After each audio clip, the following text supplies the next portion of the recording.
Oh boy, I forgot to...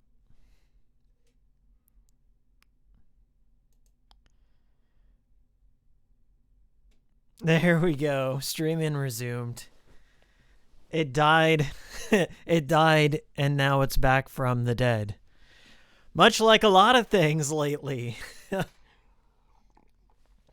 Alright, let's let the Discord hooligans know that I'm among the living. They know. They've been talking to me every day. Do you think this was a permanent thing? I don't know. I kind of did. But let's let people know nonetheless.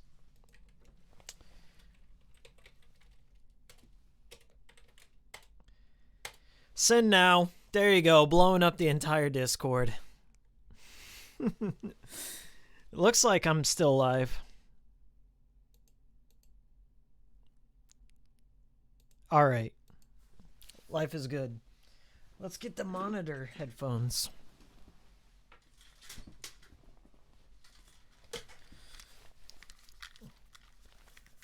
How's this pop filter going? Is it working out? Pop, pop, pop, pop. Yep. I can even hear the arm there vibrating when I do that. Pop! Did you hear that? I'm sorry, headphone users. Alright, we got some people in here. Let's just say hello. Hello, Canal Jack Frost. Hello, the Roy Teal 96. How's it hanging? A little bit to the left. Wild Potato. Heyo! Human Tofu. Got the at everyone. I sure did. You know me.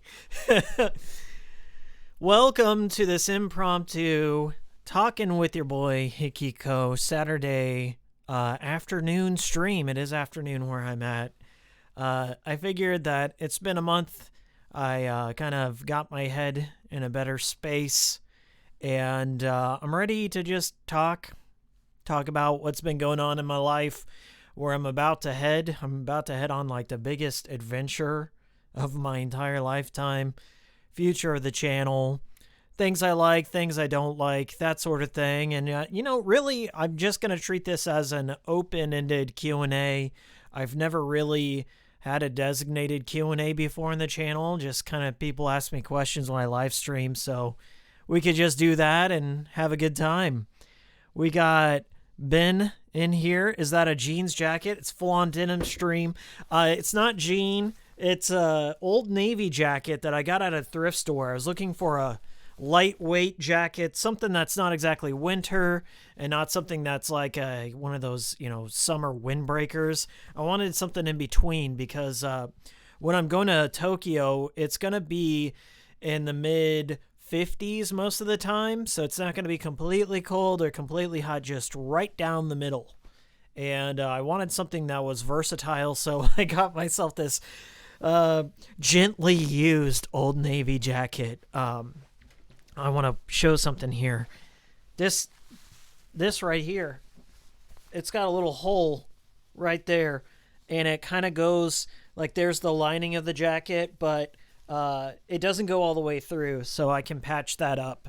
It was only $9, and then I think I got a discount for my birthday, so it ended up being something like $5 for this jacket. And it's really comfortable. I typically don't shop at Old Navy. I've shopped at Old Navy once when I was a freshman in college, and I bought this hoodie. It's a green hoodie. I think I've worn it. I wore it during one of my streams. It was Asura's Wrath. I definitely put it over my head at one point, and I pulled the strings as tight as I could, and I hid my face, I think, in the beginning of that stream. Anyway, that was the only other time I went to Old Navy, and I got this like really cool green punk rock jacket, and it's been through at least 1,000 wash cycles, but I still have it. It's kind of ratty and holy and stuff, but it looks really punk rock. Same goes for this one. It's got a little fading on it, like somebody's wiped their nose 100 times with it, but really, I like that kind of style. The faded is in, right? Like my jeans are always faded. They always have holes in them, but I've learned to sew things up. Let's check it out.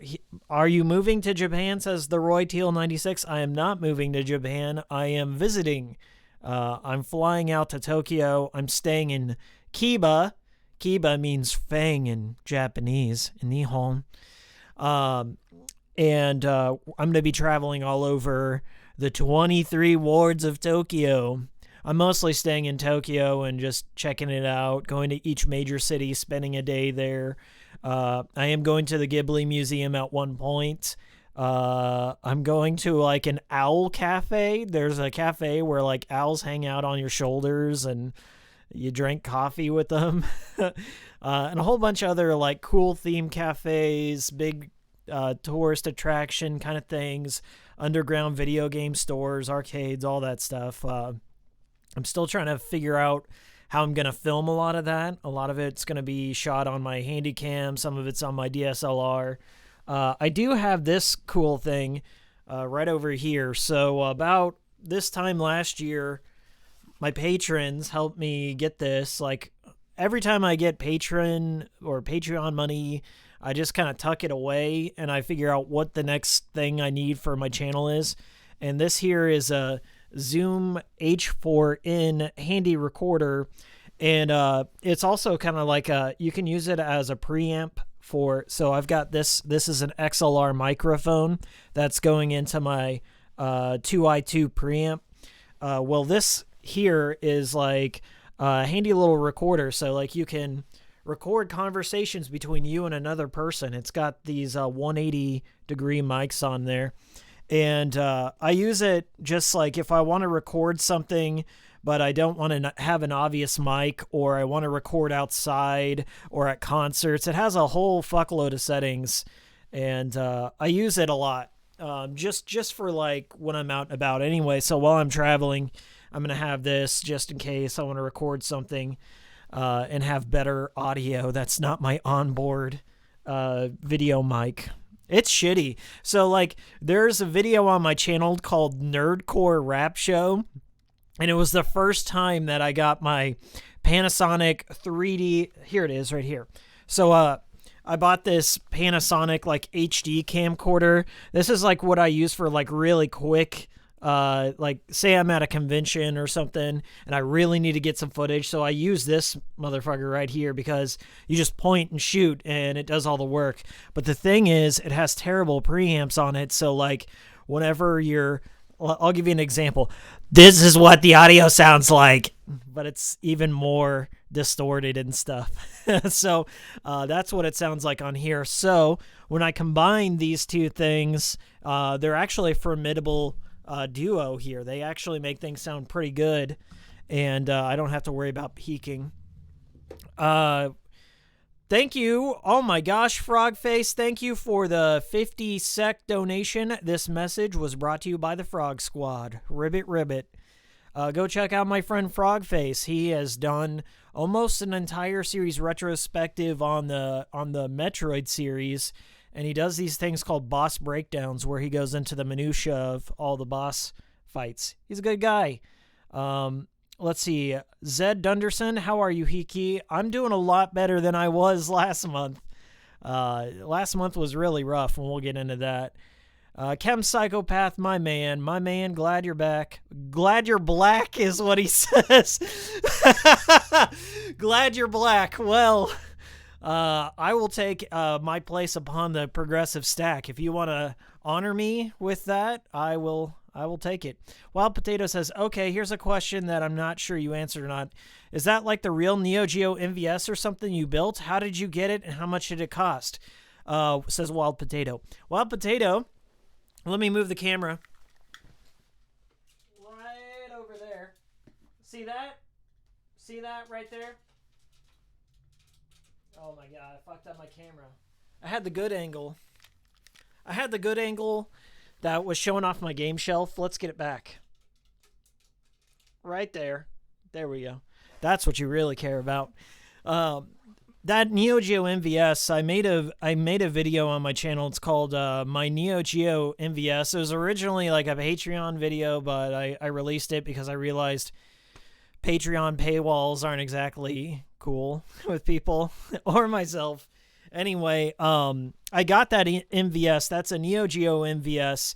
It's an arcade cabinet, And the cool feature is, instead of like having a system board that you switch out for the game, they have these giant fucking cartridges that are like the size of VHS tapes, and you can just buy them and swap them out. It's kind of like a consoleized arcade system, and I bought it on Craigslist about 10 years ago, and I bought it from this dude who his wife left him because he fucked his wife's mother. And that Neo Geo MVS cab is something that they bought together when they had a laundry mat, and it just brought him bad reminders of his ex-wife. And he's like, I'll give it to you for $80 and I will drop it off at your house as long as I get it out of here. And he still was fucking his ex-wife's mother on top of it. So, I mean, the guy was pretty cool, in my opinion. It came with a copy of Bust-A-Move, which is Puzzle Bobble in Japan. Let's see here. J Money says, hey, Miles. Hey, J Money. Human Tofu, aren't there glasses with built-in cameras according to LGR?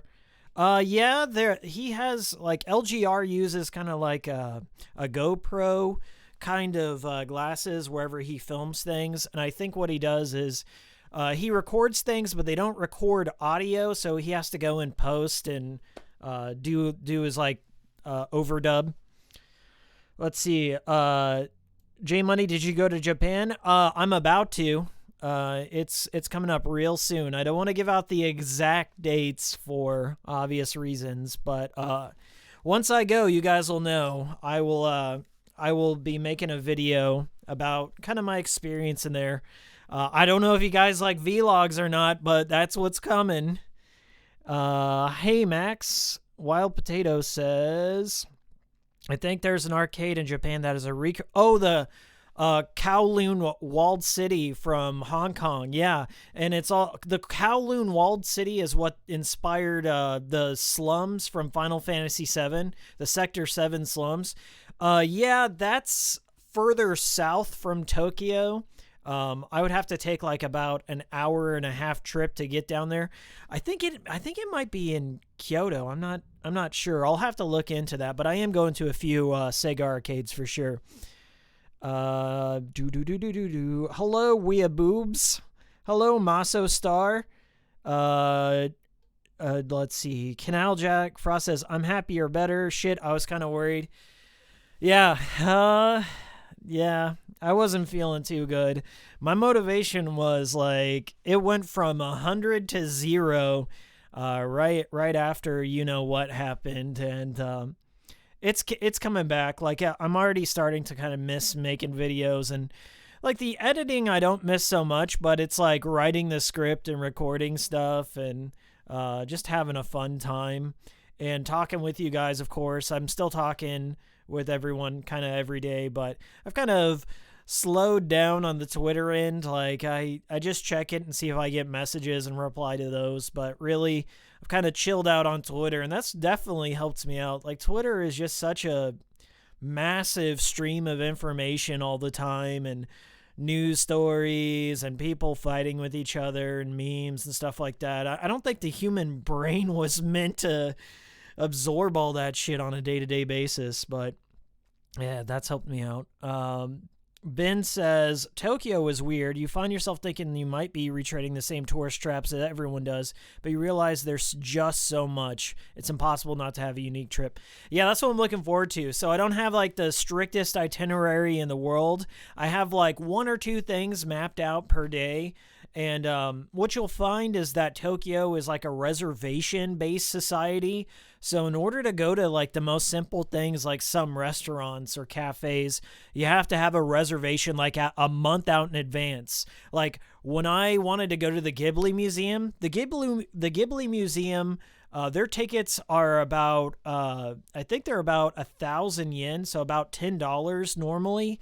And they have them go up like at 1 a.m. U.S. time a month out, and I think it's like on the 10th of each month, and you've got to like get there and reserve them before all the scalpers do. There's scalpers and agencies and all this that have all these dummy accounts that buy them up real quick. Anyway, I didn't get my Ghibli tickets on that day, even though I was there trying to reserve them. So I had to go through a travel agency and get them that way. So I ended up paying like 7 times as much per ticket. It was kind of a pain in the ass, but it's one of those things that I wanted to do a lot. Like, me and my girlfriend are big fans of Studio Ghibli. We've seen like almost every Ghibli film in the theater, like, second or third runs or something like that most times. But we wanted to go. We really like Hayao Miyazaki, and we just like the world of Ghibli. I know it's kind of cliche, but that's one of those things I wanted to do.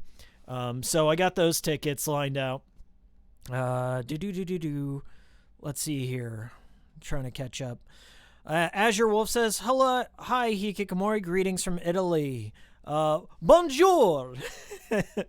I love your videos and the awesome Japanese games you cover. Good. I love Japanese games, and this year especially, I want to bring forward a lot of Japanese games that nobody else has and kind of move away from a lot of the more common ones that people know. My channel was founded on obscure games, obscure Japanese games. So why not just go to fucking Japan and find the weirdest shit I can and bring it back for you guys? And that's kind of my mentality going forward for 2019. Last Go Ghetto, what am I missing right now? Not a whole lot. We're just chill at the moment before I just go into an angry tirade. Let's see. Glad to hear you're feeling better. Thank you. Hey, Hemang Chan is in here. Well. Sunglasses. Jack says, damn Hikiko for me, writing, editing, recording. Yeah, I do a lot of it. Mainly because I don't want to put that on anyone else's shoulders. Like, I wouldn't call myself a perfectionist, but I know how shitty of a job it is to write something out, record it, edit it, and to put that on somebody else's shoulders and then ask him to do that. Like, I wouldn't ask my worst enemy to edit some of the long videos I put out sometimes. It's just, editing can be fun though, especially like when you put in a good joke or you make a good graphic effect, or you fix the pacing, or you fix a big problem. But editing in itself is just like, it's very time consuming and it's insular, and it takes me away from other things going on in life. So I don't know if I'm going to give up doing long form videos in favor of short form, but it's something I've considered, especially when I was making that Travis Strikes Again video. I was like in the middle of a 38-minute video and I just wanted to die. I'm sorry about that. Let's see here. Hollow Man says, damn dude, I've only somewhat recently found out about how good your videos are. Thank you. There's a lot to catch up on. I've been doing this for 5 years. Hermang says, that's a nice looking library. Yeah, it's sadly just a part of it. There's more up here, there's more down there, there's more in here, there's more over there, there's more in my bedroom. Yeah, I fucked next to a whole collection of NES games. I don't give a shit. And my Vita collection, I want them to see. I want them to see, know what they're dealing with. It's just my girlfriend, though.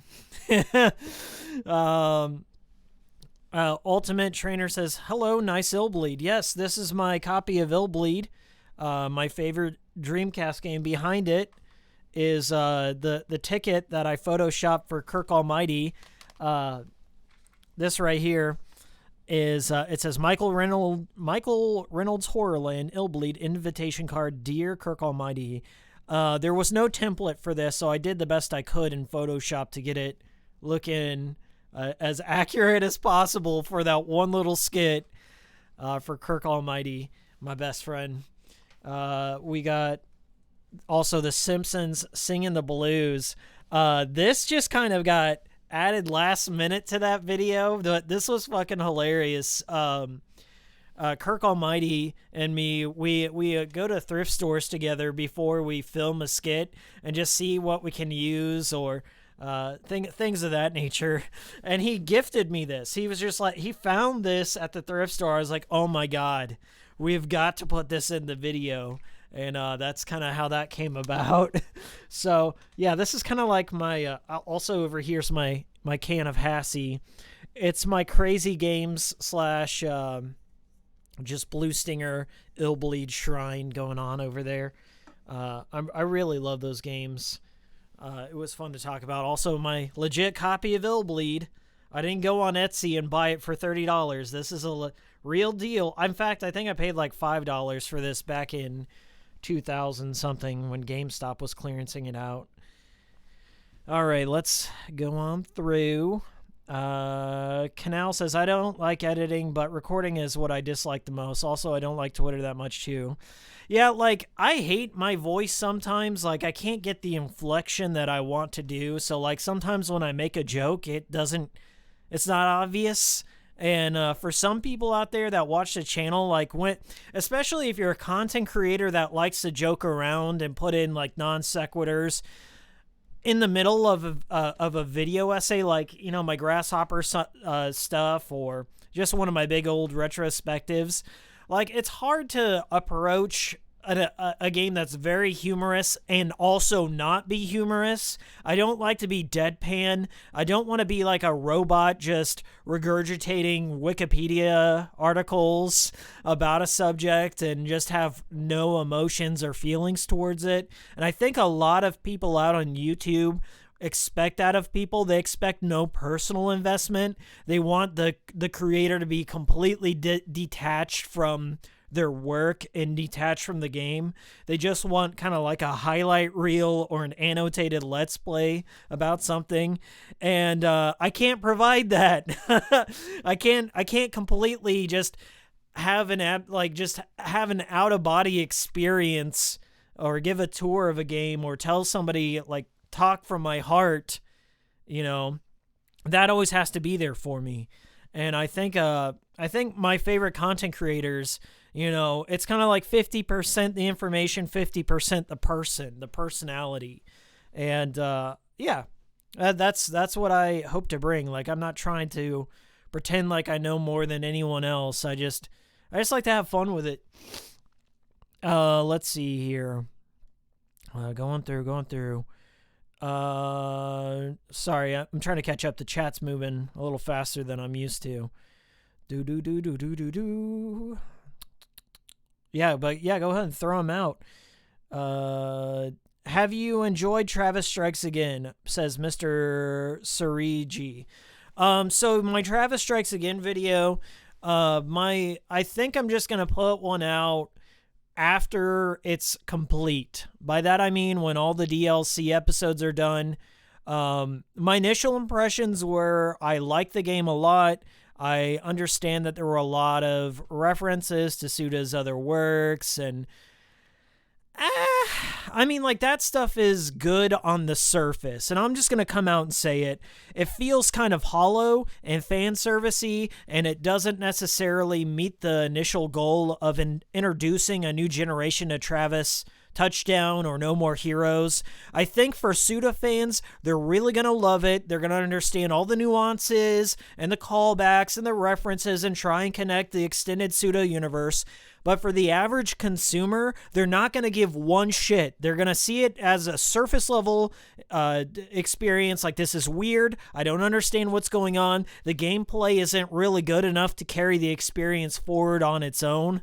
And I know people will crucify me for saying that, but I think it's a very important game to reignite the franchise, and I think it fell flat on its face because Suda got too lost in the weeds with trying to appease hardcore fans. And I think there's a way to do that. I think there's a way to reach out to hardcore fans without completely getting too lost in being, I don't know, I don't want to say pretentious, but there's a fine line between too fan servicey and I don't know. The best way I can describe it is when I was playing Travis Strikes Again, I was smiling the entire time, and I was like, oh, I can't wait to discuss this with people. And then, like, when I started going into my research phase, I was like, wait, he intended for this game to be people's first introduction to No More Heroes and to, like, reignite the franchise and to get back on the horse and step back into the director's role. And I'm like, wow, this just kind of feels half-baked is the best way I can describe it. Even with the big spoiler that happened, and if you guys have played Travis Strikes Again, you know what the biggest spoiler is, and you know how I reacted to it, but it just feels kind of like Star Wars The Force Awakens. It's like a hollow callback to nostalgia, and people are just supposed to praise it for having all these member berries spread throughout. I don't know. It feels hollow. It feels unfinished. Feels rushed. And I think that he's spent too much. He paid too much attention in the wrong areas. And those people who wanted the game to be No More Heroes 3, they're not entirely wrong for wanting that. Maybe it's okay to want a good game, a good playing game first before all this other set dressing. And that's the angle I was going with my video.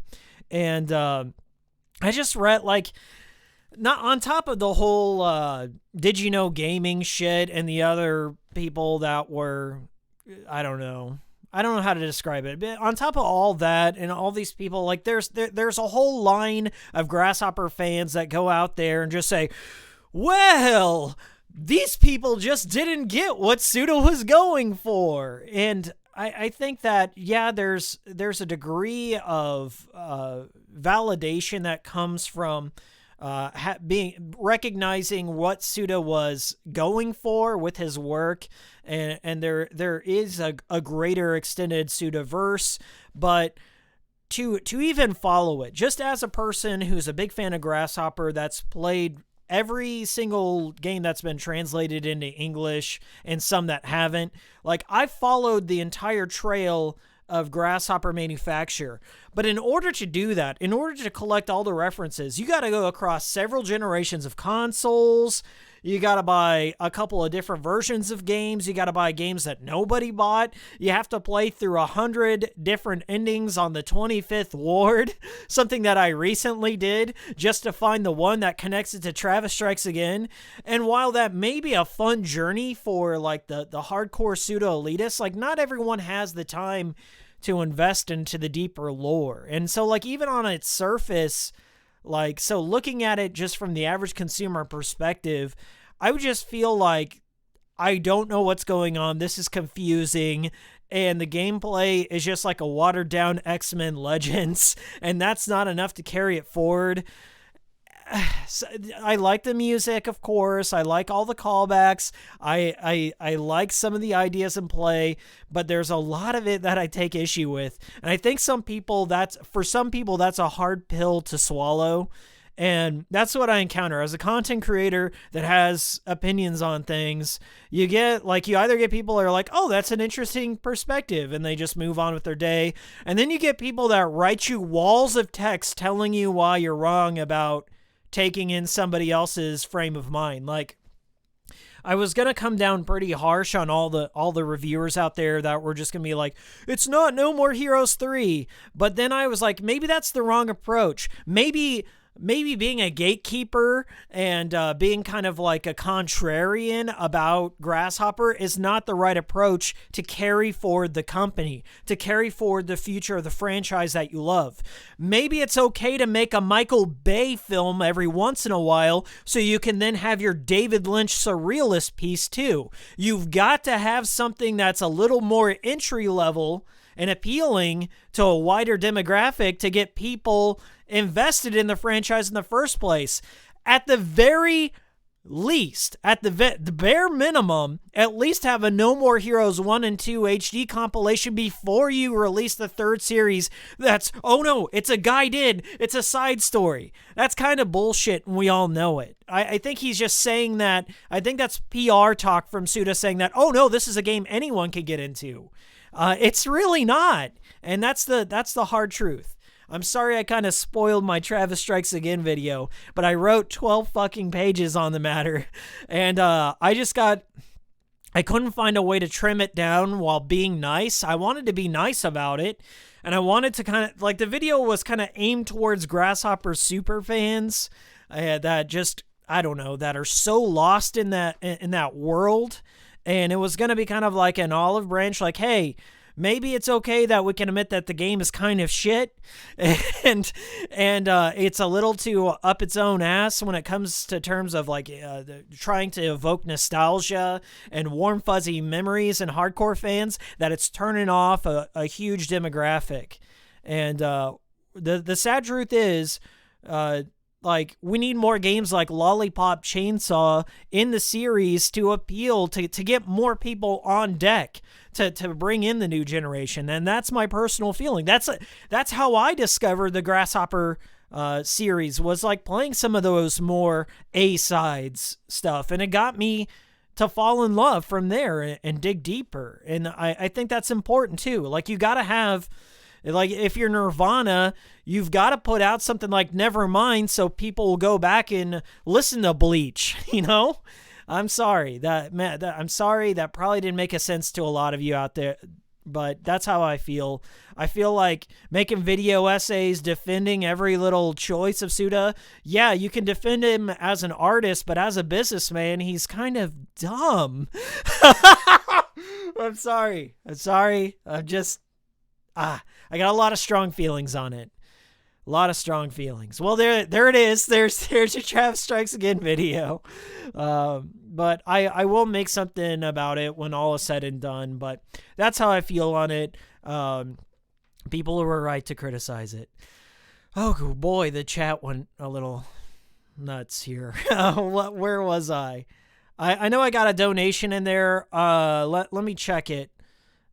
Maybe they retracted it after that. Okay. Hold on. Ultimate Trainer says, I really love your content and I hope you make more. I'm going to. In fact, I wasn't going to come back until I had a video ready, but I think I wouldn't have a video ready until after my Japan trip. And I was like, a lot of people are writing me and they're kind of confused about what happened and why I'm gone, and or why I just kind of went on a hiatus. So I figured I'd just like make a little something and talk to people. And really that's all I wanted to do with this video, was just talk with you guys and level with you and just be honest and just tell you how I'm feeling and just joke around mainly. This isn't really supposed to be serious. Hamang says, how fluent is your Japanese? I think it's pretty good. I wouldn't call it the best. I could just say, Hajimashite, watashi wa Miles desu. Introducing myself, pointing things out, basic conversation, manners, that kind of thing, like ichi, ni, san, chi, go, roku, shichi, hachi, shuju. I think that's 1 to 10. I might have fucked that up. I know the economics. I know how to convert US dollars to yen back and forth. I know the subway system. I've been studying that, the layout of the city, the distance between places. I know which places are bilingual. And I have something really cool. I want to show you guys this. I just discovered this the other day. Now, like, I've been using Google Translate in my videos before, and just like when I play Japanese games. But I got a two-way translator app on my phone. So I'm gonna say something in Japanese, and we'll see if it translates it accurately in English. Okay. Boku no Natsuyasume. Hold on, I didn't pick that up. Boku no Natsuyasume. My summer. It didn't get the Natsuyasume. Hold on. Boku no Natsuyasume. My summer vacation. That's Boku no Natsuyasume is the My Summer Vacation series in Japanese. So I think it does a fairly good translation feature on it, and it's two-way. So like right here you can kind of see a little bit of it. So on one end, like this, that's where the English speaker is, and they can hit that microphone button, speak English, and it comes out in Japanese on the other. And then the Japanese person, well, it just went to sleep, can speak back. So like I would say that it's enough to get me by. Let me see here. What can I say? Hajimashite, Hikikomori desu. First of all, it is ice withdrawal. Okay, didn't like my pronunciation. Hajimashite Hikikomori desu. The show is a real beginning, and it is withdrawal. Okay, that's not accurate at all on the Japanese end. But I just said, pleased to meet you. I'm withdrawal days. Hikikomori means withdrawal. It means social withdrawal or pulling within. So it's close enough. And then like the English side of it, give me something to say. Let me find something in here. Give me something to say, chat. Give me something in English to say, and then I'll translate it to Japanese. Hajimashita. Yeah. Honestly, whenever I use the typical anime voice, it tends to pick up better, I think. Like, sugoi desu na. That's amazing. See, it worked. Let's see. Oh yeah, stop stealing my content. Let's do it. Stop stealing my content.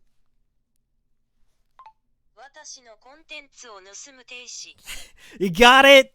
You got it all, you Nico thieves out there. Oh my gosh. Okay, let's catch back up with chat. Sorry, I'm behind. Thanks again for the super chat, both Frogface and Ultimate Trainer.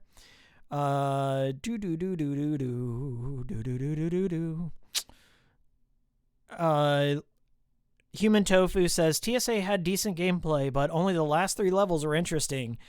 I would say I wouldn't call the last level interesting, but the one that came before it was very interesting. I see the Shinobu DLC for TSA and I get hyped for the game. Yeah, maybe the DLC might be better. Let's see. Okay. Ben Hillman says the wrong gift birthday party story had me in stitches. It's uncomfortable and quietly painful stories that have the best humors. Like the guy humping his Mrs. Mother against an arcade cabinet. Oh my God. I've got a million of these stories. Ben is referring to my Yakuza Fury video, where it's a Gaijin of Dojima origin story. Based kind of on a true story and then based on a 4chan picture from back in the day. It's where the Gaijin of Dojima gets Yakuza Fury instead of Yakuza. And that's happened to me so many times in my life. Like you ask for something on your birthday and your parents will get you something completely off the mark, like the discount dollar store version of it. But honestly, you end up liking it and you're like, well, got no other choice. Might as well play it. And yeah, that's how I imagine something like that happened to a poor British kid out there, somebody in the PAL territories. Let's see. Roy Teal 96 says, no more heroes. Nostalgia strikes again.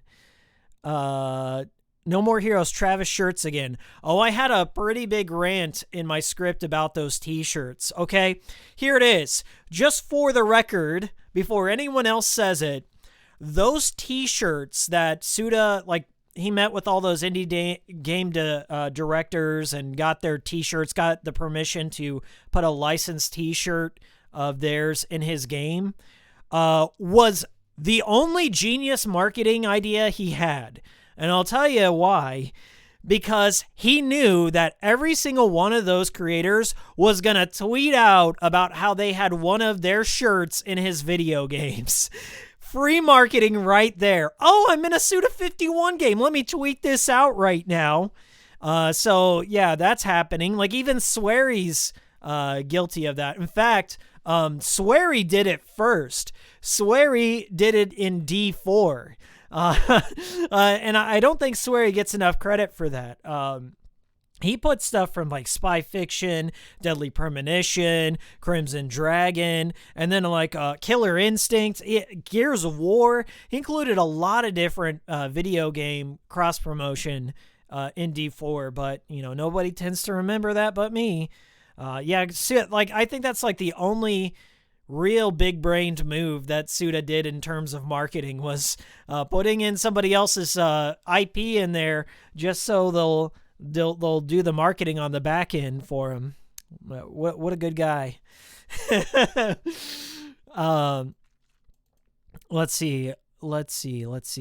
King Fossil says Suda needs to learn to make consistently good gameplay. Maybe he should outsource the gameplay to other developers. Not a bad idea. I honestly think that Swery, if we're going to compare somebody, I think Swery has found the good balance, and Suda has not found the good balance between surrealism and gameplay, or writing and gameplay. Like he makes sacrifices in one department or another, or both, but he can't find that good balance yet. There's some exceptions to that, but yeah. Yo, legit question, which shirt did you wear in the No More Heroes 1 video? I'm serious, that selection was nuts. In the video game, I think I wore the Tengu. There's a Tengu mask shirt. I wore that one a lot. In No More Heroes 1, I wore the tit shirt. There was a tit shirt, there was a Tengu mask shirt, and a pink shirt of some kind. I'll have to look back at my footage. Zach says, yeah, TSA really isn't sure who it's for. It's supposedly for newcomers, but you also have no idea what's going on unless you took a pseudo course in college. Speaking of pseudo course in college, you guys need to watch my video, what it's like to play a Suda 51 game. I think out of all my videos, it really captures that polarizing experience for newcomers to Suda 51's video games. At least I tend to think so. Mecha Shadow says, I'm confused. Oh, the video's coming. Yeah, the video will happen probably right after the Bad Girl DLC is out.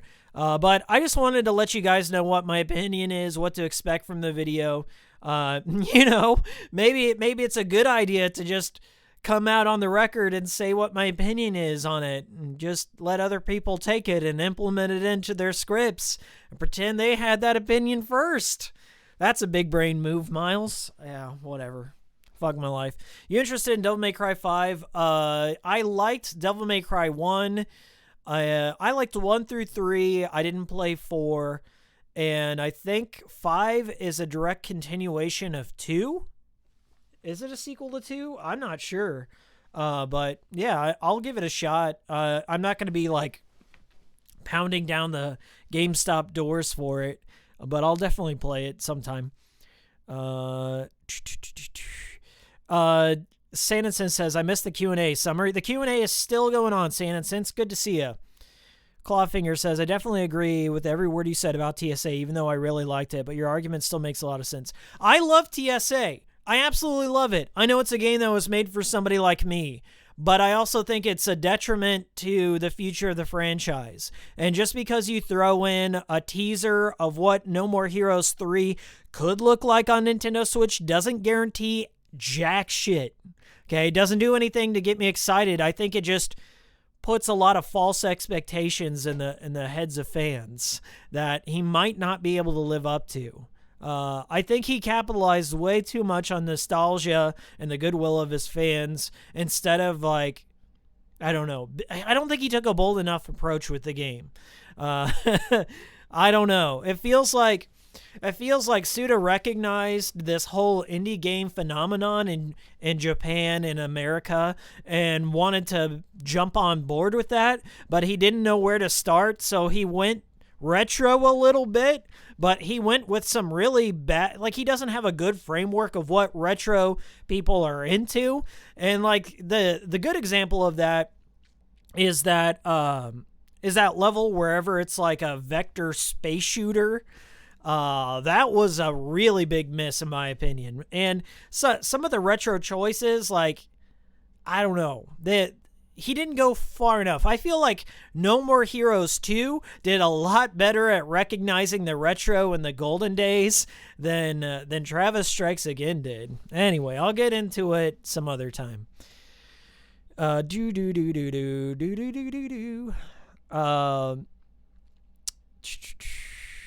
Throw out those questions. I'm trying to read through the chat. I'm like far behind. I'm sorry. So sorry.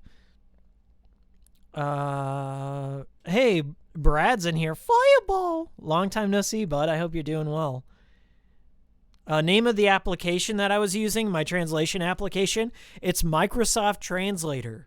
Microsoft actually put out a really good translation app that Google has been burying. Google, you can't even, like, if you're looking for translator apps, like, the results are, it's so far down on the list. I was looking for, like, a good translation device or, like, a pocket translator. There's, like, this one called Illbleed. That's a one-way translator wherever I could speak English, and then it's an offline translator. So you like hold it up here, you speak English, and then it just says something in Japanese. But the Japanese user cannot communicate back. So I wanted something that was two-way. And Microsoft put together something that was extremely decent.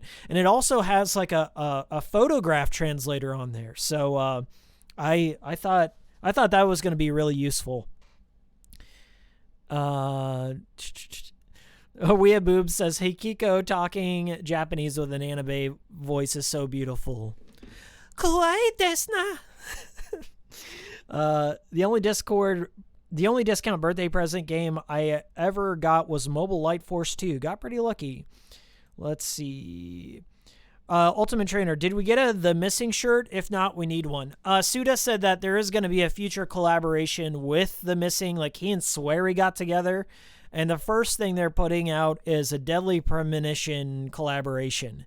And it's a real t-shirt that you can buy. You can buy it from Rising Star Games' website, and I meant to get it. I do have a pretty good Deadly Premonition art piece in my room. And I do I have a Deadly Premonition shirt? I don't, but I do have a D4 shirt. Let me show it. Let me show you it.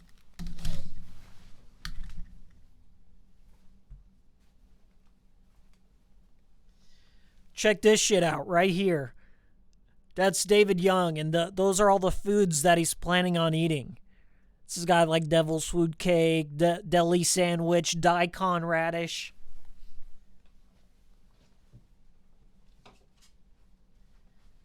I also have my D4 fan that Murk got for me. He went to PAX East or PAX West, and he found a booth. It was a Plagiarism booth, and he got me this D4 fan.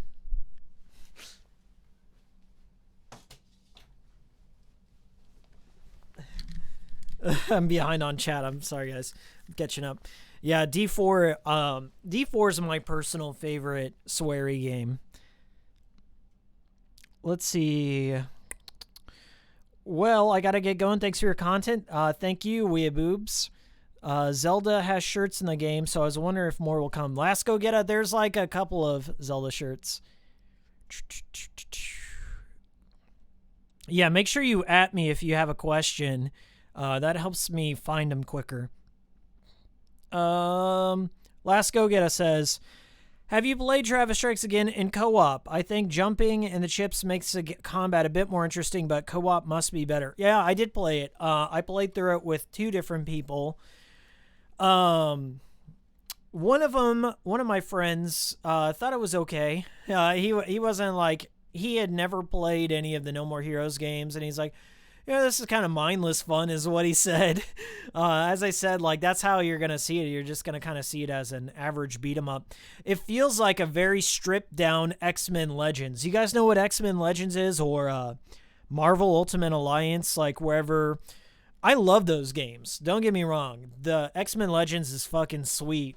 You get like a whole cast of X-Men, and they all have different powers, and they can grow, and you can equip different perks and equipment and stuff on them, and get different custom skins in the game. And then you set up a team of 4 X-Men, and they can do like combos and stuff. They can combine their powers and do massive damage. I just loved it, and it really made me want to play that instead.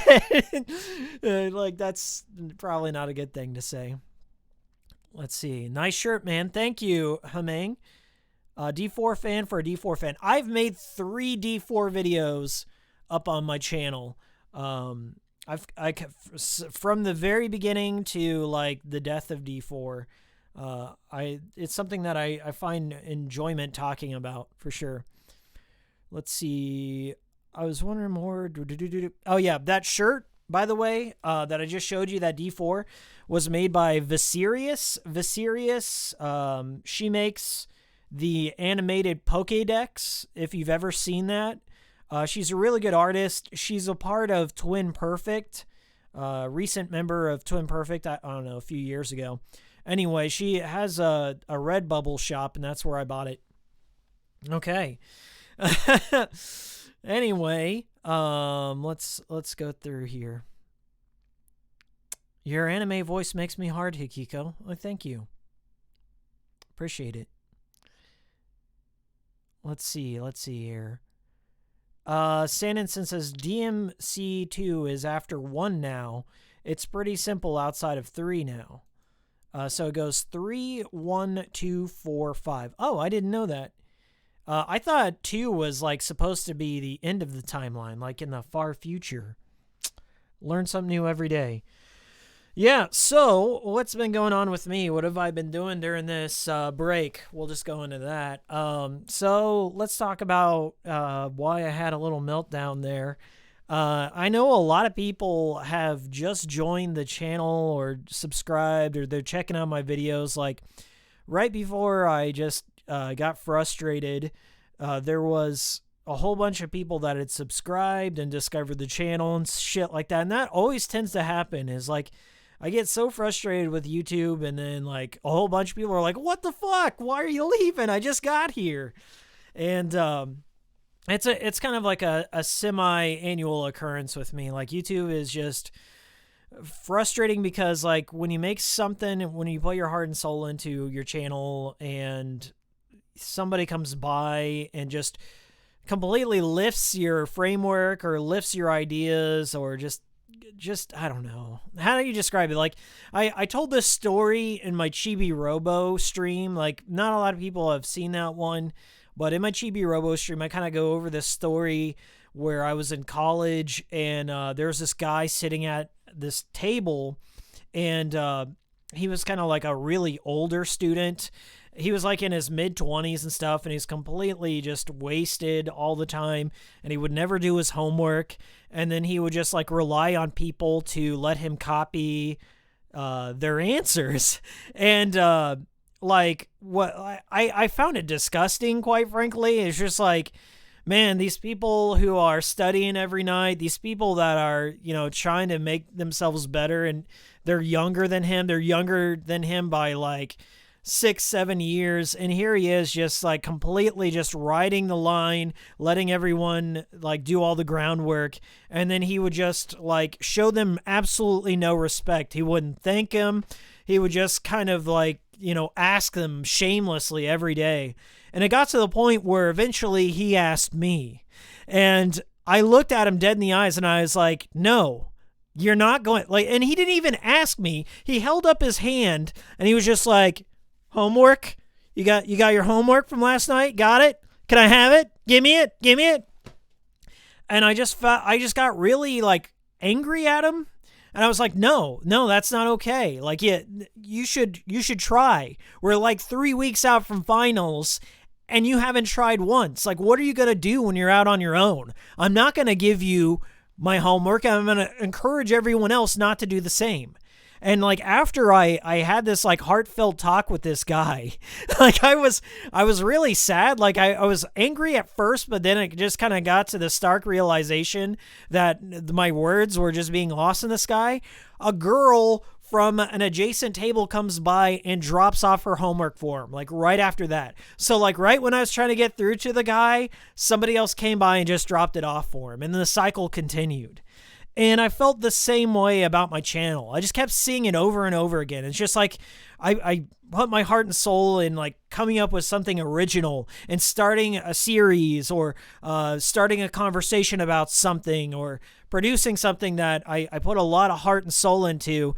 And then like somebody who's just completely detached from all emotions and they have been in the business, or they don't necessarily care because it's easier for them to cover their tracks when they're on top, because there's also a league of supporters that come behind this person and says, well, who gives a shit? Who gives a shit? I've heard this who cares about plagiarism as long as I get my facts, as long as I get what I want in return.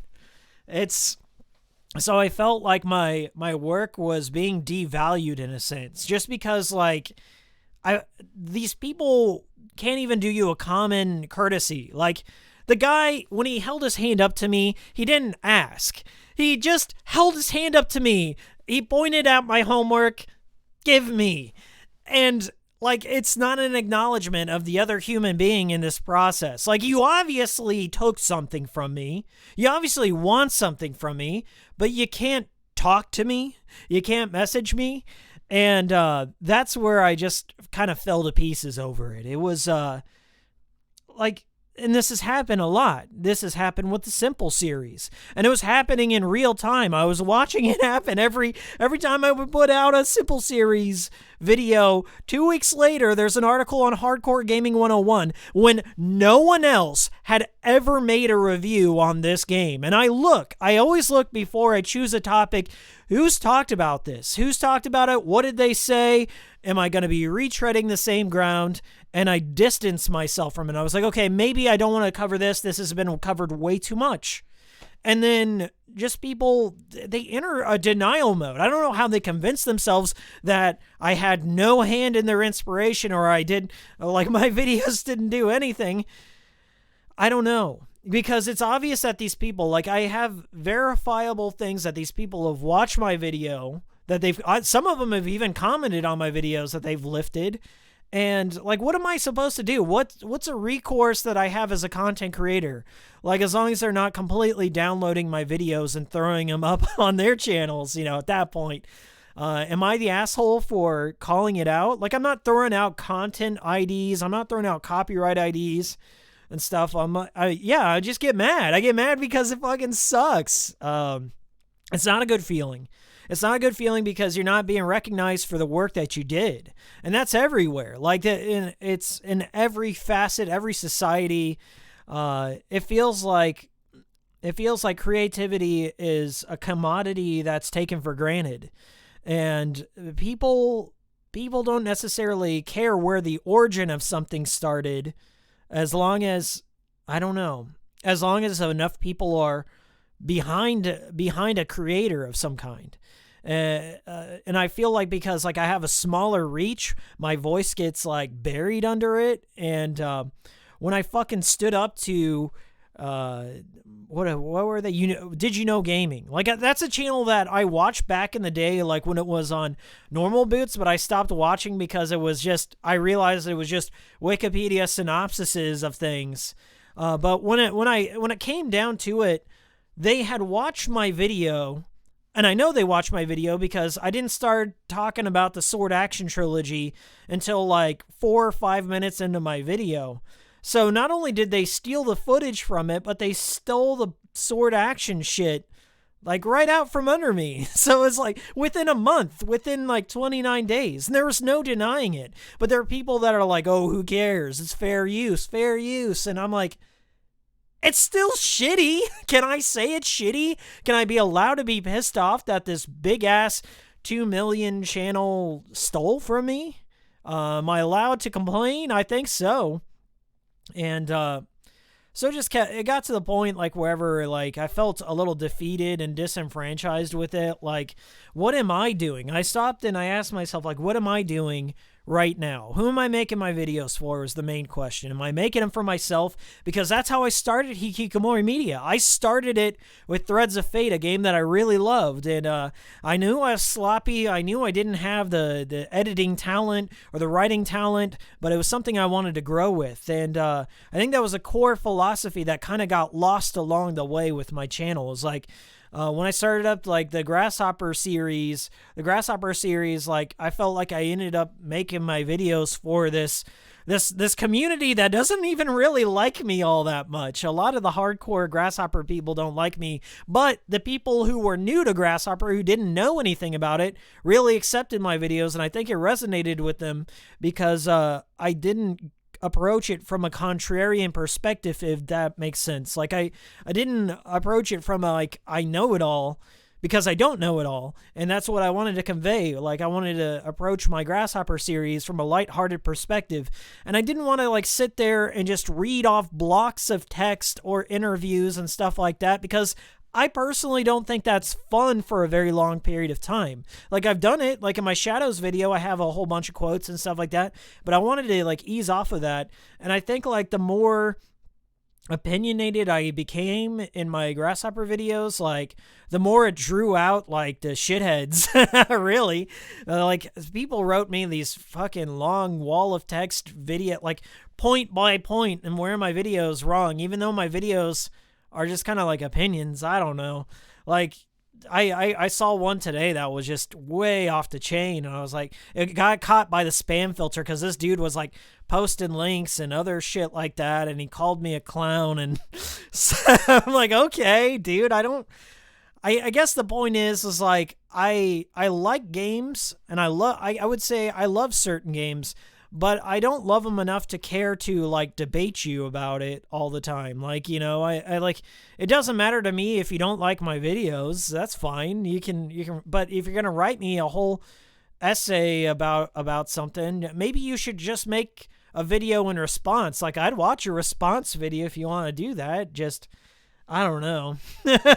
Like, I felt like I was making videos for people who didn't necessarily care one way or the other. They just kind of wanted to hear an echo of what they already had in their head, or they wanted me to read off a plot synopsis and praise, just like endless praise about something. And it's like, I don't always walk away from each game either absolutely loving it or absolutely hating it. I'm not an extreme guy. I kind of fall in the middle on a lot of experiences, and I think that's like where, I don't know. I don't do a number system, so that may be a problem for some people. And I don't know. I guess I go for whatever weird thoughts that are, striking me, and I express them, and just odd things I'm seeing happening in the greater gaming community about it.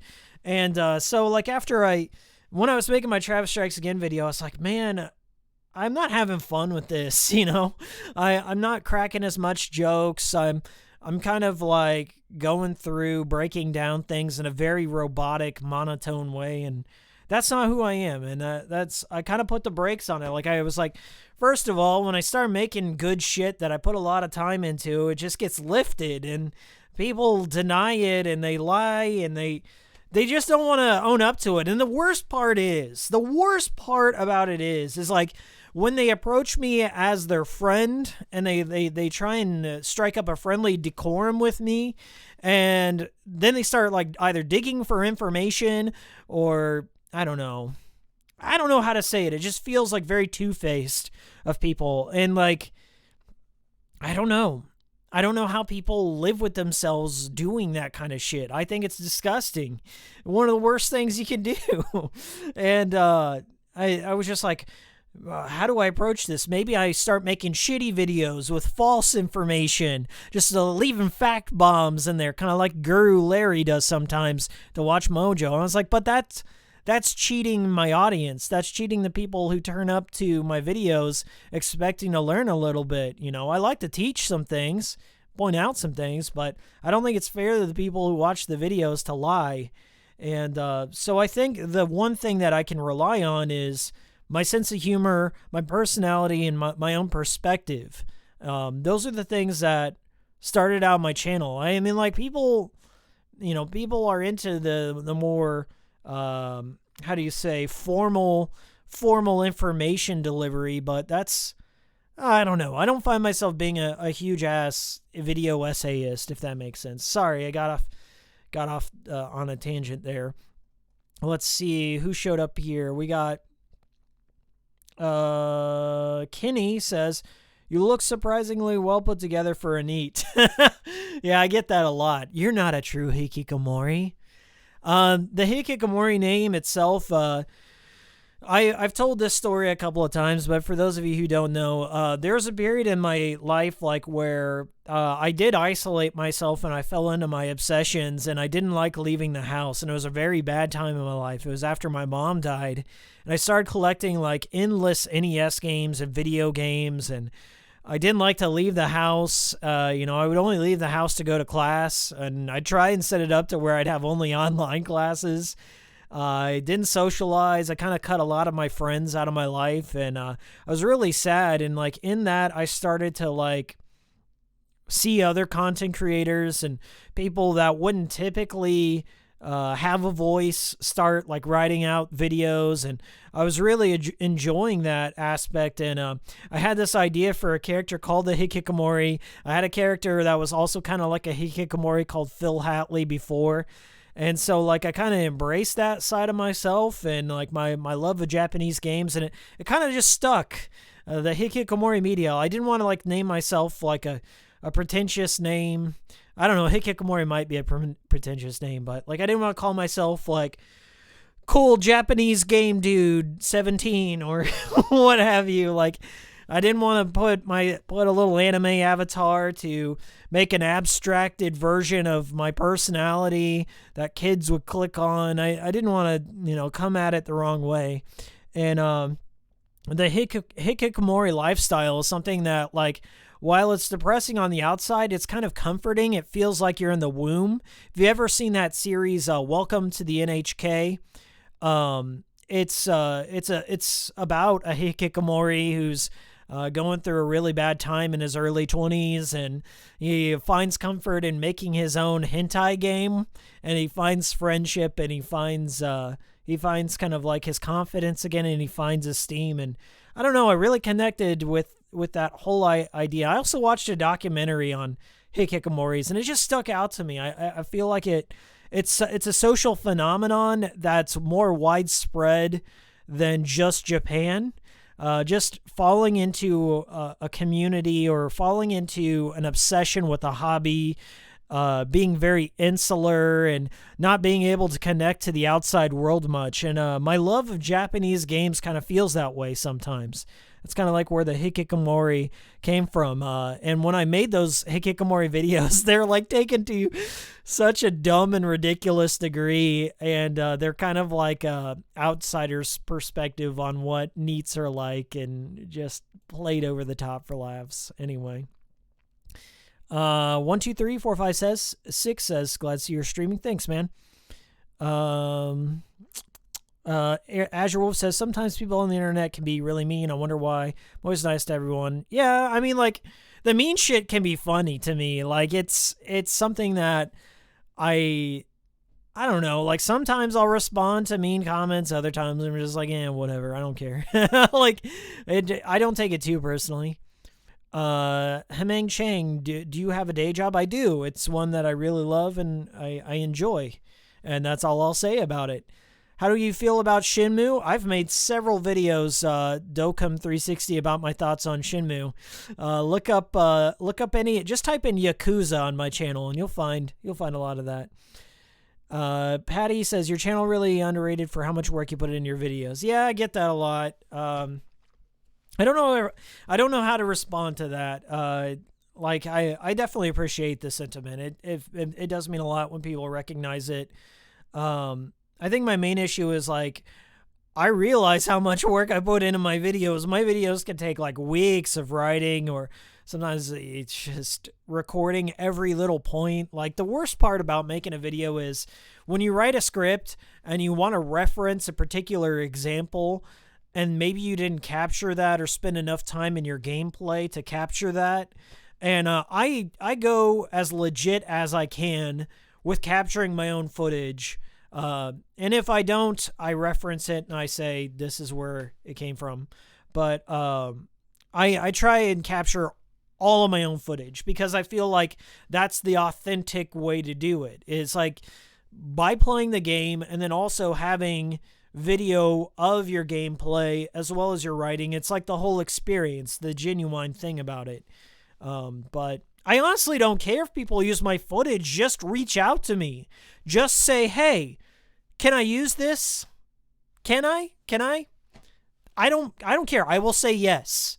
Even if it's a video criticizing me, just fucking reach out to me or something, or say, hey, what's up? I'll answer any fucking question you have, you know? I don't care. Anyway, let me take a sip of this.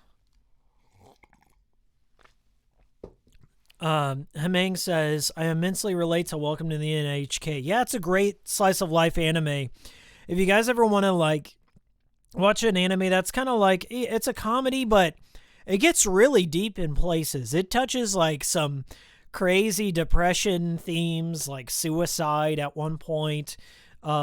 Just, they call it like failure to launch over here in America, but that there's a feeling that a lot of you will go through in your late teens, early 20s, maybe even early 30s, wherever you get to a point in life like where you're on social media, right? And you see people that you went to high school with, or you see like friends or former associates or something like that. They're at a certain spot in their life where you want to be, but you're not there yet for a variety of circumstances. It could be luck, bad luck.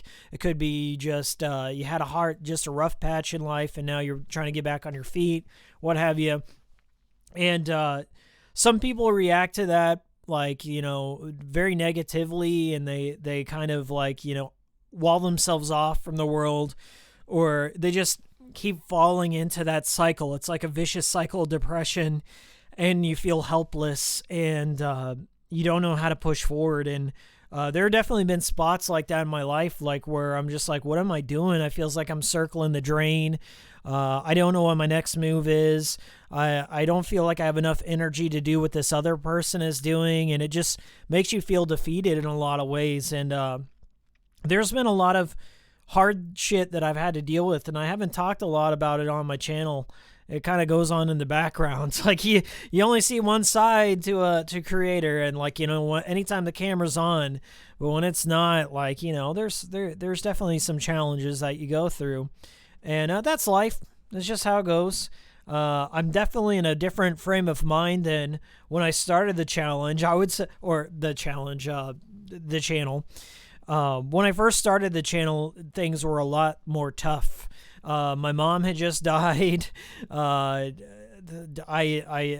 went through like going from living with my mom to completely taking over my house and finances, and then going to college full time and working full time and never seeing the sun. And nobody of my friends could like relate to what I was going through. Like, how do you describe, like, you lost all of your immediate family? Like, all my family members just started dying off. Like, a couple years later, lost my grandma. A couple of years later, I lost my grandpa. A couple of years later, I lost my dad. Something, the timing was off on that. It went mom, grandma, dad, grandpa. So yeah, I lost like some very important people to me, just like one blow after the other. And, you know, stuff that would obviously kill your motivation and not make you want to continue on anything. But I don't know, I found some kind of absurdity to things in there. I found some comfort in the bizarre way of how life goes. You know, you got to take the good with the bad. You gotta suffer a little bit to really enjoy the good moments.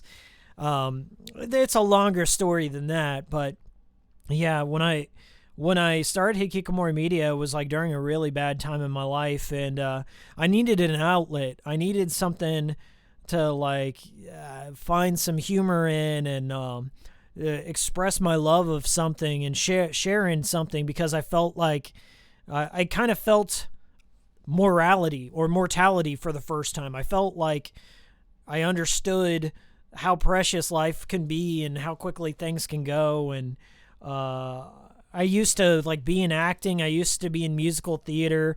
I used to write creative writing and short stories and screenplays. And I've been a part of a couple of movies and film groups and stuff like that. And at that point in my life, I felt like I was missing that. I was missing something that would help me express myself and express what I was going through at the time. And some of the earlier Hikikomori, and Phil Hatley especially, there's a lot of dark humor in there. That's kind of like me coping with my situation. And I don't know. That's kind of like where the Hikikomori thing came out of. It was just like I cut a lot of people out of my life because I felt like they didn't understand what I was going through, and I felt like people, when they reacted to me or whenever they talked with me, they were kind of walking on eggshells. Like they thought I was some kind of freak because I was alone. I wasn't entirely alone. Like my girlfriend was there for me all throughout, and some of my closest friends, but all my like fickle friends, all the outer rings of my relationships started to go away and fade into the background. And anytime, like, you know, I'd meet somebody, they'd like want to know more about me. It's like, yeah, well, I live I live by myself. I don't have any immediate family. Everyone just kind of died, and and I'm kind of like struggling every day, just trying to make it. And now I'm at a far different spot in my life, a part of my life like where I never thought I would be. Like, finally, I'm financially comfortable. I've got a really good job that I love, and I love everyone in there. They all feel like my family and friends, and they're just like really genuinely good people that I talk to every day. And some of them do know about my channel, and they responded to it pretty well. Like they actually thought it was cool. It was a part of my life that I tended to hide from people. Not that I was ashamed, but I felt like they just wouldn't understand. And that's a hard thing. That's a hard thing to admit. But like when you make YouTube videos, it's like a weird thing. It's not, I guess it's more normal now, but when I started off, it was like really socially taboo and strange. Like, you make YouTube videos? Like, what do? Like prank videos or something? Or you make comedy skits? What is it that you do? Oh, video games? Oh, yeah, I guess that's cool. You talk about Call of Duty or something? What is it that you do? Japanese game. And their eyes glaze over. Yeah, it's not exactly I don't know, the most mainstream kind of content that I deal with here anyway. So that's kind of like where everything got started for my channel. It was an interesting road for sure. And I don't think I've maybe mentioned that once or twice, like what my life is on the outside. You know, I'm not here to like, I don't know, capitalize off of my trauma. I think that's very bad that people do that people make a lot of excuses for their life due to things that have happened to them, like, and just use that to fish for sympathy and all that stuff. I mean, that's not okay. I think it's okay to talk about it. Sure, if you've been through some shit, it's all right to talk about it. But I think there's a difference between talking about some shit that you went through and then also turning it into a career. And I wanted my content to not focus on my personal life as much, and I think that's there's an important distance to keep between your videos and your real life, you know, because there is a separation. When I'm talking about video games, I'm in that world. I'm in the thick of it. I'm in the like the creation process, and putting out my personal life and stuff like that for attention is just not what I wanted to be about. Sorry, I got lost in another tangent there. Let me go through here and see what all the comments are saying. Ben says the average lifespan is going up, so it's understandable that people are reaching their peaks a little bit later in life, especially when the shoes they're looking to step into aren't empty yet. I could go into that whole fucking thing. Like, YouTube is fairly early, like social media in general is like fairly early into the human the human experience, or the human story, if you will. And some people, like, I don't know, getting used to like being around people 24/7 and having people like having a constant window into your life or communication to you. I think it's important to just say, fuck off. Goodbye. I don't want to talk to you right now. Or maybe I don't have a strong opinion one way or another on a subject, or maybe I just don't want to see this shit constantly beamed to my head, like either subliminal advertisements or subliminal political messages or getting riled up about something. Like I just don't think it's healthy to be in the thick of that shit all the time. It just poisons your brain. And when I make videos on my channel, I want to like make happy, make good things, make laughs and stuff like that. Not take it too seriously.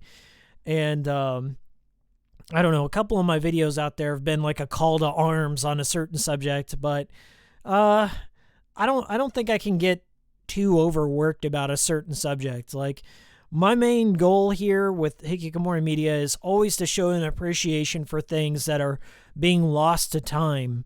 And like, if you look over here on my PlayStation 2 collection, a lot of that stuff hasn't been preserved in a nice way. Like, there hasn't been either HD collections, digital ports, PC releases, or even proper emulation of certain titles, and or translations and stuff like that. Like, my channel's always been kind of like bring awareness to the thing that I like and show appreciation for said thing, and maybe like give a content creator like somebody like Akira Ueda who made Contact, like, you know, give them a little time in the spotlight or sun, or just, you know, show their impact on the society of video games or the better gaming culture. And that's kind of like what I wanted to do, and I hope I've been able to do that with some of my videos. Azure Wolf says, I'm happy to hear that you had a good job. You have a good job. Yeah, I didn't have a lot of good jobs beforehand. In fact, every job I had before this one that I have now has been miserable in different degrees. Like Dante's Inferno, there's been different layers of hell that I've dealt with. The one I had before this job, while there were some good moments to it, there are some extremely mentally taxing things that I had to do that just for privacy's sake, because it was a job where I had to maintain kind of like an NDA. Just for privacy's sakes, I can't go into the details, but the job I had before the one now was certainly the hardest job, but also like one of the more heartwarming and loving jobs that I had too. Like, ultimately, the job was doing good for the world, but at the expense of my own sanity and physical health. That's the best way I can describe it. And then before that job, I was a teacher. I was a teacher for a couple of years. That's what I majored in, was education. And I saw the writing on the wall pretty early on about how the American education system is going, and I exited that field. I was, the rumors are true. Teachers are underpaid and underappreciated, and it's only getting worse. There's a lot of red tape. There's a lot of weird things going on with state and federal legislation, and just the job itself. Like, I definitely have a huge respect for the people in that field, but it's not something that I could see myself living off of. I just don't think it's possible to live a comfortable, happy life on a single income in that profession, you know? Anyway, there's more to it. One day when, maybe 10 years out, when I'm more removed from that time in my life of being a teacher, I'll talk about it. But yeah, that's something I haven't talked a lot about. I kind of kept that a secret for a while, but now I don't care. I'm not in that anymore. My biggest fear was always like my students finding my YouTube channel and then like trying to like also be a respected figure, knowing some of the videos I've made on my channel. You know, it's not like I've made anything too bad, but I mean, like, making video game reviews, like, oh, my teacher's a total dork or something like that, you know. So I did that for a couple of years, and that's what I did my education in. And I've moved away from that field. It is possible to transition into something different. You got, like, never say never. That was one thing for a while. I knew that. I was like, damn, the further I go into my education, the more specialized I'm becoming, and I can't ever do anything else in my life. But that wasn't true. I found a new path, a new calling, and I'm very happy with it. I was a teacher, though. I did talk some video games with my students at times. One in particular that came to mind was when Bravely Default came out on the 3DS. One of my students caught me playing on my lunch break, and he goes, Mr. Miles, I almost said my real name. Mr. Miles, Mr. Hikiko, you're a gamer? And I was like, yeah. He goes, what are you playing? I was like, Bravely Default. And he goes, oh, really? Yeah, I got my copy right here. Let's exchange. There are these like little townspeople in Bravely Default. So we exchanged characters on there a couple of times.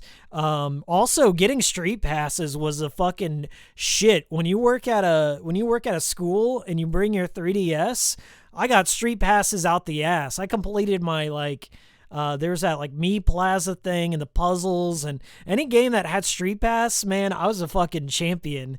I think I stopped teaching around the time Pokemon Go came out, but man, I would have loved to do that. I don't know. Let's see. We're like far into this.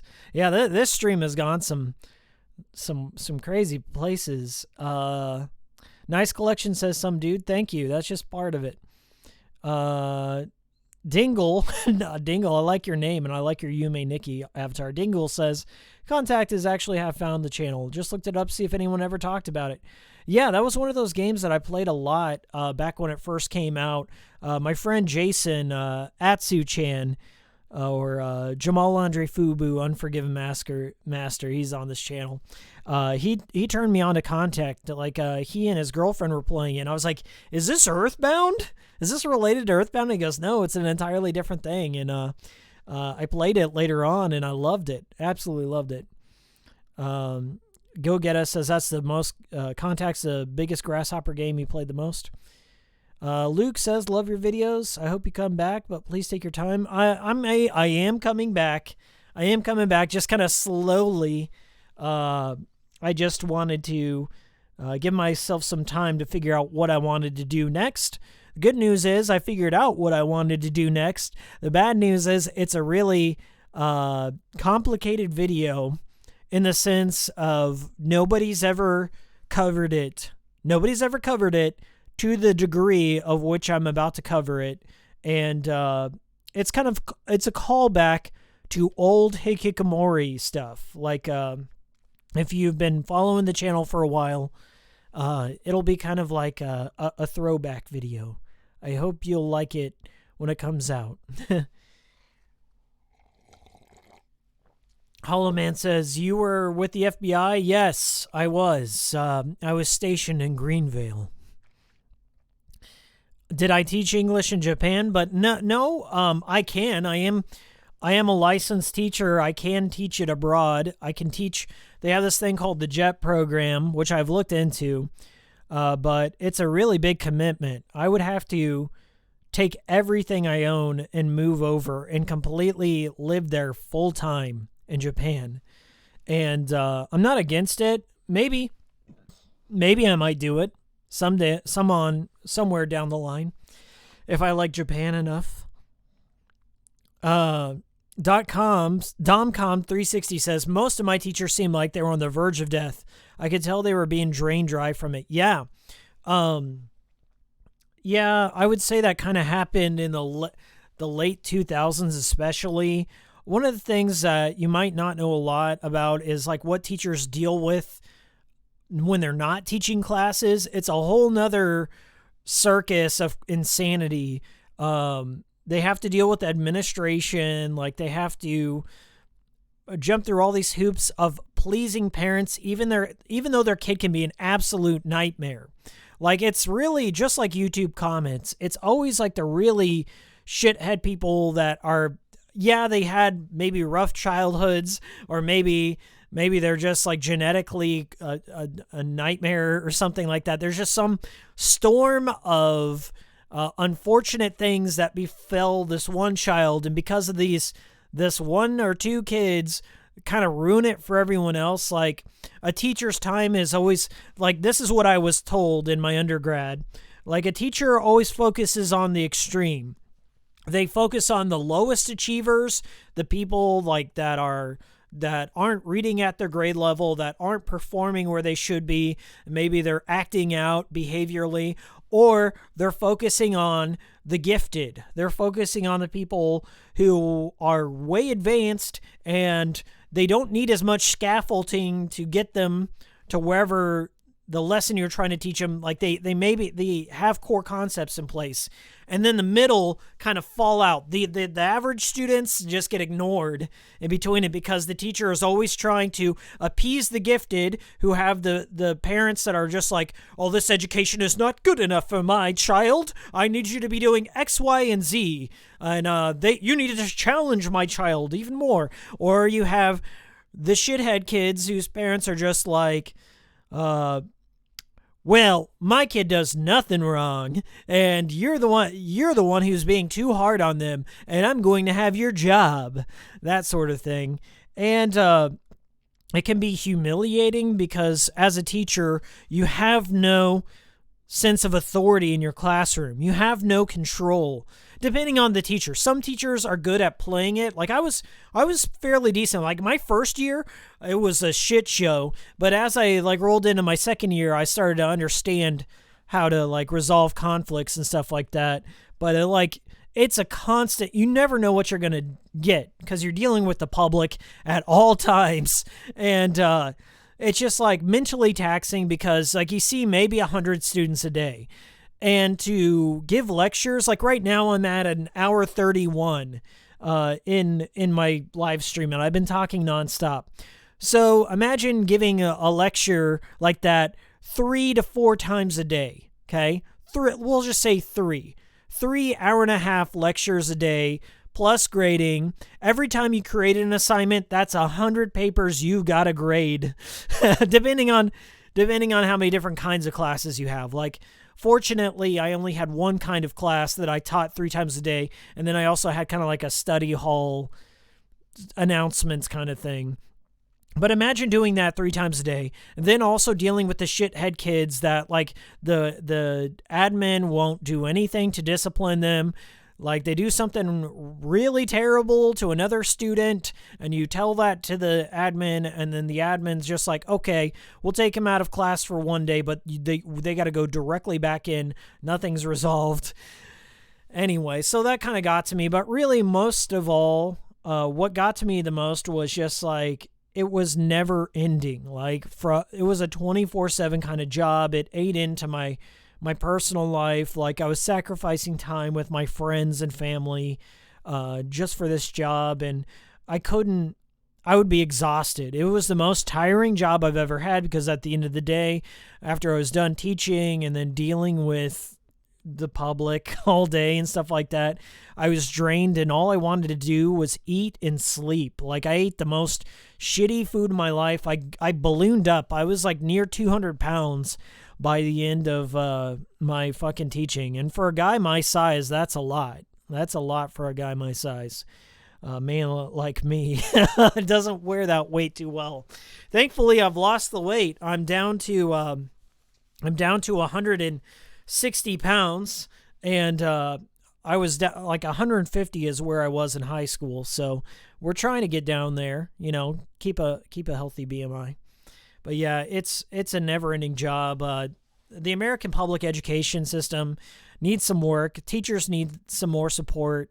The community needs to support their schools, and they need to support the entire institution, and it needs to be treated with the respect it deserves. I think any teacher you ask will tell you the same thing. It's not for everyone. And I kind of came to that conclusion, is I can always go back to it. I can always just go back into it later on in life whenever I want to, but I think it just needs a little work, in my opinion.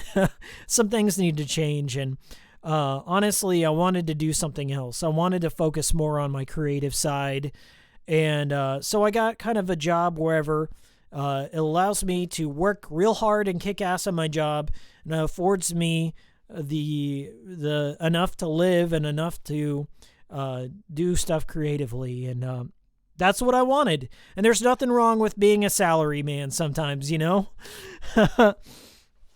Sorry, I kind of got off on another tangent. Hollow Man asks, have you ever played The Last Guardian? Yes, I loved it. Maybe I might talk about it one day. Mr. Miles. For the Brits teaching English abroad, they'll take nearly anyone. Yeah, I looked into teaching in Japan a couple of times, but I don't think I could give like the remaining family I have here and then my close friends. I don't think I could completely uproot myself and plant myself in another country for a couple of years and leave all this behind. Like, I couldn't take Old Cat with me.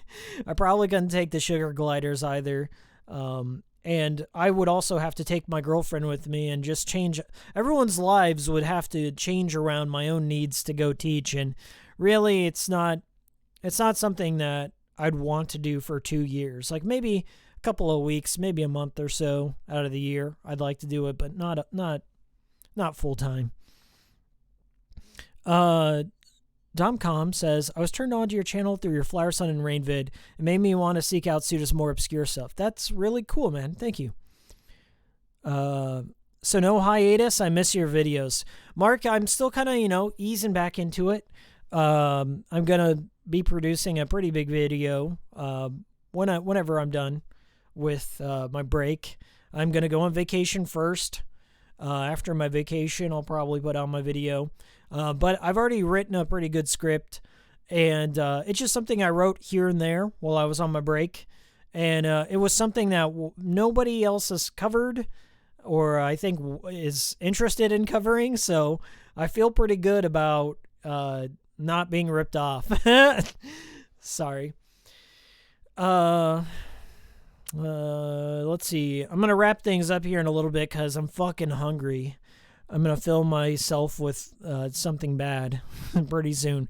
I always get super hungry at the end of live streams. Last Go Getter says, Ben speaks the truth. Dingle says, education is a shit show. At least teaching English abroad doesn't sound as demanding. No, I feel like if I taught English abroad, I would definitely get more respect because Japan has like education in Japan is tantamount to how their businesses work.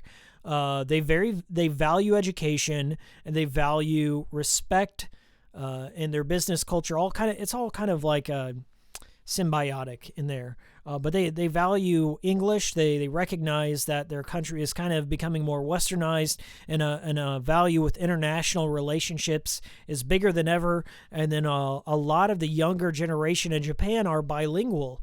And I can also teach like through Skype. I could teach English through Skype if I wanted to, but the hours I would have to wake up like in the middle of the night to Skype with students and stuff like that. And I don't know, maybe like when I'm in my retirement or something like that, I'll look into it when I want to travel more. But this is my first time traveling internationally.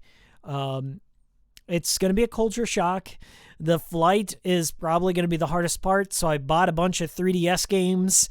I'm really excited I've been dusting off my 3DS, and I've been playing through stuff like Hey Pikmin and Xenoblade Chronicles.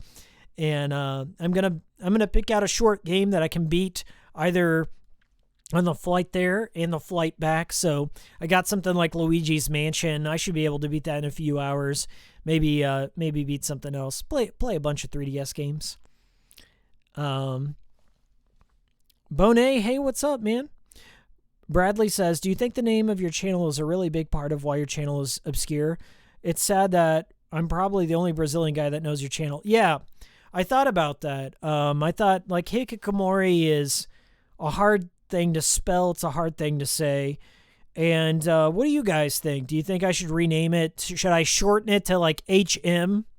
I can still keep Hikikomori in my videos, but just, like, change the channel name to HM or Hikiko or something like that. If you guys think it's a good idea, I'm very open to rebranding a little bit, but I'll still keep the full name to Hikikomori Media, but just for like, I don't know, search engine's sake or discovery's sake or just spelling's sake, because I know a lot of younger people out there or people who are not really familiar can't spell Hikikomori.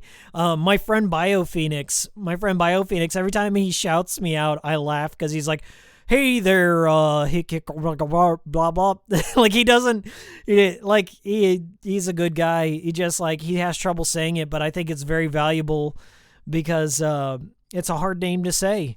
And yeah, I agree. I definitely agree. I'm open to changing it. Have a happy meal, says Hemang-chan.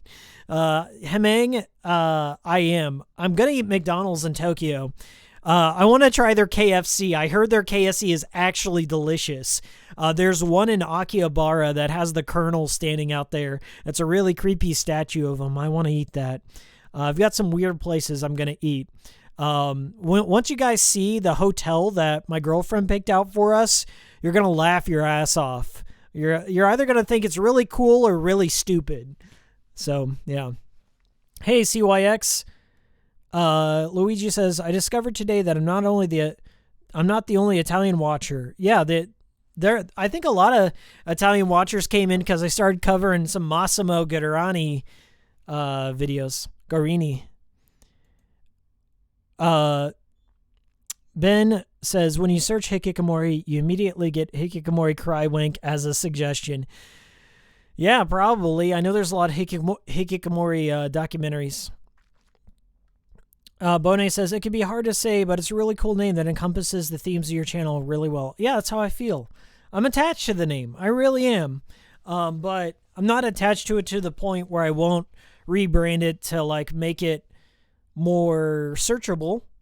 I think just, having something like HM would be fine. I put HM at the end of my videos, or Hikikomori or Hikiko. Just Hikiko. Easy enough to say, I think.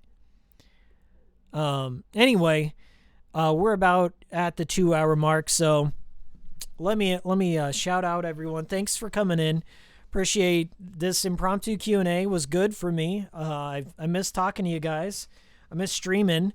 David and I wanted to stream together, but I just didn't think I had the right mindset yet. I am going to be going on my Japan trip. After my Japan trip, I'll be back with videos. I'll be back with a lot of weird shit for sure and some stories to tell. Very happy I could see all of you. There's a few new faces down in here that I haven't talked with before, but I do have a Discord. The Discord is in the links of most of my videos, so if you want to catch up with us over there, we just kind of rebranded or reformatted some things. Like we put up some rules. We never had rules, but I think it's important. We like cut down on the link spam and stuff like that. Just practicality rules mostly. Everyone's really cool there. We got a good community going. We talk about all sorts of shit, emulation, import gaming, bizarre, funny stuff. Yeah, I know H&M is a store, but this is HM. It's totally different. Visit Nankyo Broadway. I might. So yeah, I'm gonna be putting out a video. Like I'm gonna ease back into it. I'll put out a video, but I think from March forward is when I'm gonna start picking up steam again. Just for personal reasons and just everything. I had to put the brakes on it. I didn't want to spoony out and completely just pretend like I've never made reviews and completely nuke my channel and go on talking about just making live streams or pretending like I didn't take a whole bunch of money and stuff like that. As always, my Patreon's a tip jar. I'm going to be better about updating it. I want to be, let you guys know what I'm working on and stuff like that. The thing is, as being a content creator, you don't want to let the cat out of the bag. I like to keep the surprise in there, and I don't want to announce things that I'm not going to finish. So if you want, you can check out the Patreon, donate $1, and I post kind of like little director's blogs on there every once in a while. It's not mandatory. It's a tip jar. I'm thinking about moving off of Patreon and looking at an alternative thing, because I know a lot of the people who like the channel, they want to donate, but they don't want to go through Patreon. And some international people want to go through PayPal and other stuff like that. And really, I don't like the money going to YouTube. I don't like YouTube getting a cut because I don't agree with a lot of what YouTube has been doing lately, especially in terms of community guidelines and just how they treat content creators. I'm always fearful that one day they'll come for me. So I've got to find a new platform. I've looked into hosting my own website and the costs involved, but we're not there yet. I can't deny that YouTube is obviously the biggest spot to maintain an audience and stuff like that. So going forward and growing the channel, like, YouTube is a part of that equation, and I have to consider it because I don't want to let you guys down, and I don't want to completely cut myself off from my community, because you guys are awesome, and I have a good time all the time when I'm talking with you guys. I've never really had a negative experience in the chat. Like, the chat's always fun, and you guys bring out the weird stories from me, so I'd like to continue doing that in the future. So anyway, I've been Hikiko, Miles, whatever you want to call me. I run Hikikomori Media.